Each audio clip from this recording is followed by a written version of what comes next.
জাতীয় নাগরিক পার্টি এনসিপির নেতাকর্মীরা আমরা সকল ঐক্যবদ্ধ থেকে বাংলাদেশের স্বার্থে, গণতন্ত্রের স্বার্থে, সংস্কারকে বাস্তবায়নের জন্য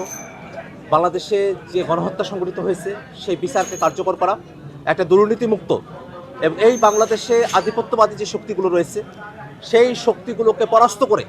বাংলাদেশের স্বাধীনতা সার্বভৌমত্বকে রক্ষার যে লড়াই, সে লড়াইয়ের জন্য জাতীয় নাগরিক পার্টি এনসিপির নেতাকর্মীরা আমরা একতাবদ্ধ থেকে দলীয় সিদ্ধান্তের প্রতি আমরা নিজেদের সমর্থন ব্যক্ত করে আমরা বাংলাদেশকে নেতৃত্ব দিতে চাই ইনশাআল্লাহ। জাতীয় নাগরিক পার্টি এনসিপি, জামাতে ইসলামী এবং তাদের যে 8 দলীয় জোট, তাদের সঙ্গে একটা নির্বাচনী সমঝোতার মধ্য দিয়ে ত্রয়োদশ জাতীয় সংসদ নির্বাচনে আমরা অংশগ্রহণ করছি এবং আমাদের সারা দেশেই আমাদের প্রার্থীরা যারা ছিলেন তারা যেখানে সমঝোতার বিষয়ে রয়েছে সেখানে তারা উইথড্র করবেন, আবার আমাদের যেখানে রয়েছে সেখানে অন্যান্য দলে যারা রয়েছেন তারা উইথড্র করবেন এবং খুব অল্প সময়ের মধ্যেই এই 300 আসনে আসন বিন্যাসগুলো এবং গঠনের যে বিষয়গুলো আছে সেটা আমরা আপনাদের কাছে পরিষ্কারভাবে উপস্থাপন করব এবং আপনারা জেনে থাকবেন যে এবারের যে নির্বাচন, সেই নির্বাচন শুধুমাত্র জাতীয় সংসদ নির্বাচনটা,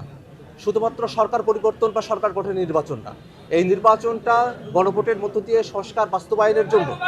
বাংলাদেশ রাষ্ট্রটাকে নতুন করে গড়ার একটা নির্বাচন। সেই নির্বাচনে বাংলাদেশের জনগণ তারা যেন সংস্কারের পক্ষে থেকে, জুলাই সনদ বাস্তবায়নের পক্ষে থেকে গণভোটে তাদের হ্যাঁ ভোট প্রদান করার মধ্য দিয়ে বাংলাদেশ রাষ্ট্র কাঠামোকে নতুন করে গড়ার যে সুযোগ, সেই সুযোগকে তারা যেন সঠিকভাবে বাংলাদেশে বাস্তবায়নের একটা পথ তৈরি করেন, সেজন্য বাংলাদেশের আপামর জনতার কাছে আমরা আমাদের আহ্বান রাখতে চাই।